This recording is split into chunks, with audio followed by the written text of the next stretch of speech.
नमस्कार किसान भाइयों। वर्ष 2024 के अंदर धान की फसल में स्ट्रीम बोरर यानी तनाछेदक, लीफ फोल्डर यानी पत्ती लपेटक का प्रकोप ज़्यादा देखने को मिल रहा है और सबसे ज़्यादा घातक इसमें है स्ट्रैम बोरर यानी तनाछेदक। सामान्य सुंडी केवल पत्ते को खा सकती है, उसे नष्ट कर सकती है, लेकिन स्टेम बोरर जो होता है, जो मेन ब्रांच हमारे पौधे की होती है या मेन ट्रिलिंग हमारे पौधे की होती है, उसको मध्य भाग से खाती है, जिसके कारण से जिस पे वाली आने वाली होती है वो पूरा का पूरा शाखा जो है नष्ट हो जाती है। और अगर इसे आप समय से ना रोक पाएँ तो ये हमको 80% तक नुकसान कर देती है। जैसा कि आप इन दोनों ही फील्ड के अंदर देख पा रहे होंगे, स्टेम बोरर का बहुत ज़्यादा प्रकोप इस फसल में दिख रहा है और ये 1 महीने की भी फसल अभी नहीं हुई है। तो ऐसे में अभी काफ़ी समय भी है परिपक्व होने के लिए फसल को। और अभी तो जो लास्ट पीढ़ी धान के अंदर आती है बाली निकलते समय स्टेम बोरर की, वो बहुत ही ज़्यादा घातक होती है। उससे पहले ही हमारी ब्रांचिंग, हमारी ट्रिलिंग को स्टेम बोरर ने अपनी लपेट में ले लिया है और जैसा कि आप इसे देख पा रहे हैं पत्ती को, इसमें लीफ फोल्डर भी है। तो दोनों ही रोगों को आप आसानी से कैसे कंट्रोल कर पाएंगे और अन्य कीट भी जैसे टिड्डा हो गया, हरा टिड्डा हो गया, इन्हें भी आप कैसे इन्हीं के साथ कंट्रोल कर पाएंगे। और ऐसा भी नहीं कि लीफ फोल्डर हो या फिर स्टेम बोरर हो, इनकी रोकथाम के लिए इस वर्ष हमारे किसान भाई कोई अच्छा उपाय ना कर रहे हो। देखिए, कुछ किसान भाइयों का कहना है कि उन्होंने कार्टाप भी लगा के देख लिया, फ्यूराडाउन भी लगा के देख लिया और जो क्लोरोइंट्रानिलिप्रोल होता है 0.4% जीआर में, वो भी लगा के देख लिया। इन सभी लगाने के बाद थोड़ी ट्रिलिंग भी अच्छी आई, ग्रीनिंग भी अच्छी हुई, लेकिन स्टेम बोरर पर बहुत ही कम प्रभाव देखने को मिला। देखिए दोस्तों, ऐसा आपके साथ भी हो सकता है।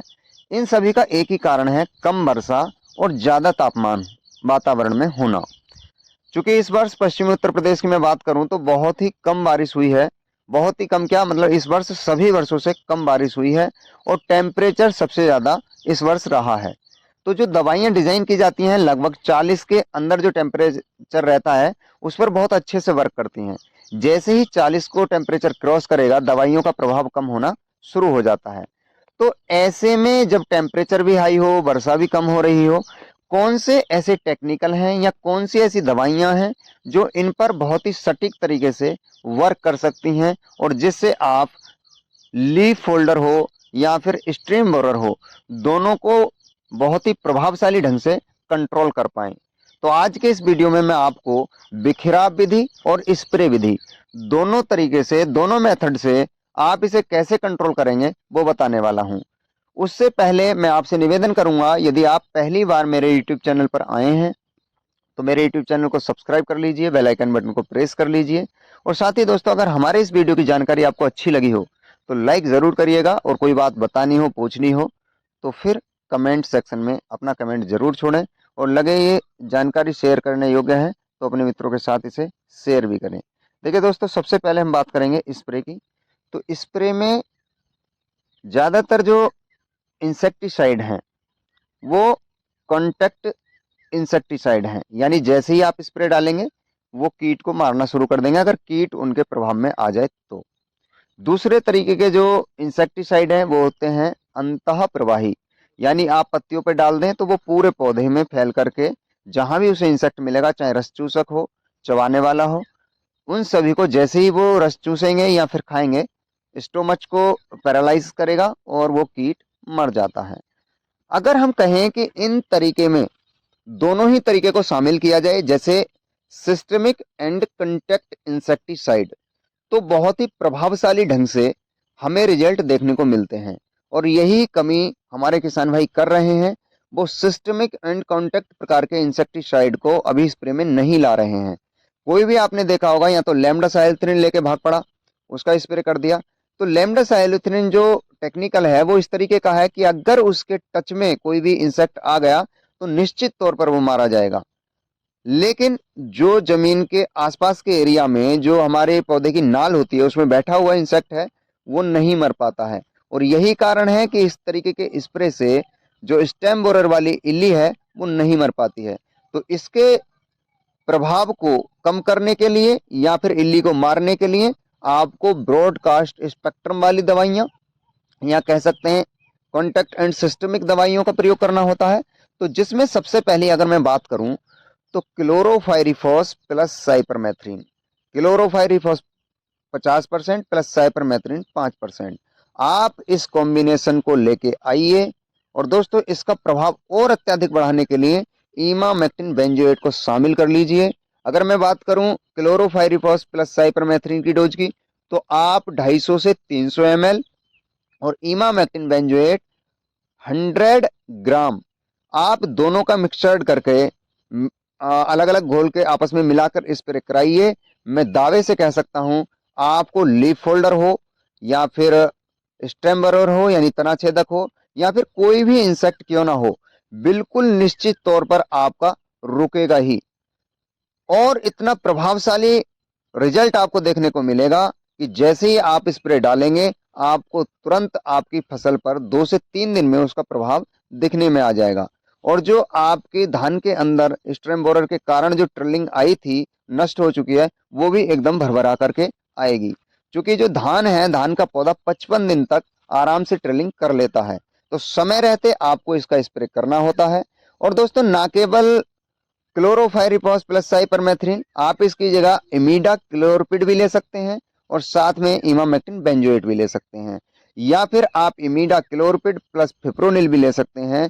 ये तीनों तरीके की दवाइयां जो सिस्टमिक एंड कंटैक्ट इंसेक्टिसाइड हैं, आप इनका प्रयोग कर सकते हैं। और करने के बाद आप अपनी धान की फसल को लीफ फोल्डर हो या फिर आपका स्टेम बोरर हो, दोनों से बचा सकते हैं। दोस्तों अब बात करते हैं हम यूरिया के साथ या खाद के साथ बिखेरने वाली दवाइयों की। देखिए आपने फेराडोन ले लिया हो, आपने कार्टाप ले लिया हो, आपने क्लोरोएंट्रानिलिप्रोल ले लिया हो, उसके बाद भी यदि आपकी सूंडी नहीं रुक रही है तो आप परेशान मत होइए। आज जो मैं आपको बताने वाला हूं उससे निश्चित तौर पर आपकी सूंडी रुकेगी। जो पहला उत्पाद मार्केट के अंदर अवेलेबल है वारोज के नाम से है, अदामा कंपनी का है। इसके अंदर जो टेक्निकल है वो है कार्टाफ हाइड्रोक्लोराइड 7.5% और इमामेक्टिन बेंजोएट 0.25%। कंपोजिशन जो है इतना बढ़िया है कि ये स्ट्रेम्बोरर प्लस लीफ होल्डर दोनों पर 100% रिजल्ट देता है हमारे किसान भाइयों को। बस थोड़ा सा ये कॉस्टली है, आपको पर एकड़ की डोज की अगर हम बात करें तो लगभग 1500 में ये मिल जाता है। इसलिए इससे हमारे किसान भाई थोड़ा बचते भी हैं, क्योंकि हर किसान भाई के बजट में ये नहीं रहता है। थोड़ा महंगा तो है लेकिन निश्चित तौर पर मैं कह सकता हूँ 100%, चाहे तापमान थोड़ा वातावरण में ज़्यादा ही क्यों ना हो, ये आपको स्ट्रेम बोरर से 100% निजात दिला देता है। और दूसरा प्रोडक्ट है थायोमेथोक्सम प्लस क्लोरोएंट्रानिलिप्रोल युक्त सेजेंटा का वर्टाको हो या फिर अपना एग्रोस्टार का इलियोस के नाम से हो। अगर हम इसके अंदर टेक्निकल की बात करें तो थायोमेथोक्सम 1% और क्लोरोएंट्रानिलिप्रोल 0.5%। और दोस्तों इस प्रोडक्ट की खास बात ये होती है कि ये ट्रिलिंग बहुत अच्छी कराता है, ग्रीनिंग बहुत अच्छी कराता है और सिस्टमिक एंड कंटैक्ट तरीके से स्ट्रेम बोरर वाली इल्ली हो या फिर हरा फुदका हो या फिर लीफ फोल्डर हो, इन सभी को बहुत ही प्रभावी ढंग से ये रोक करके चलता है। क्योंकि जैसे ही हमने कुछ किसान भाइयों को आधा किलोग्राम प्रति बीघे की दर से इसकी डोज दी है, देखने में आ रहा है स्टेम बोरर तो ठोर से जाम हुआ ही है, साथ ही इसने फुटाव बहुत बेहतरीन तरीके से हमारी धान की फसल के अंदर कराना शुरू किया है।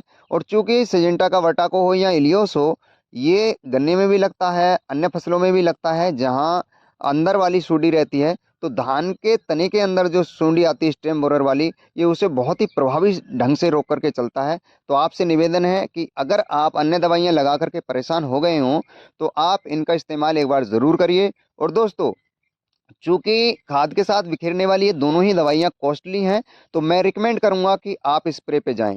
चूंकि जो स्प्रे है वो लगभग लगभग अंडर 500 रुपये आपको पर एकड़ पड़ जाता है। बिखेर विधि में आपका खर्चा लगभग 1000 रुपये के आसपास रहता है। तो इसलिए आप स्प्रे की ओर ज़्यादा जाएं जिससे आपको प्रभावी ढंग से रिजल्ट देखने को मिले। अगर आपका बजट है तो फिर आप इन दोनों दवाइयों में से किसी एक का पर एकड़ के हिसाब से कहें तो लगभग 3 किलोग्राम यूरिया के साथ मिलाकर के 5 किलोग्राम प्रति बीघे की दर से यूरिया लेकर के बिखराव करा दीजिए। आपको निश्चित तौर पर स्टेम बोरर से निजात मिलेगी, साथ ही लीफ फोल्डर पे भी आपको कंट्रोल देखने को मिलेगा।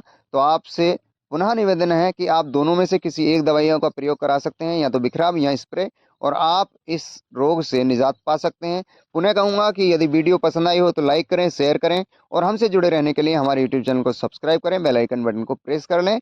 आज के वीडियो में केवल इतना ही। नमस्कार साथियों।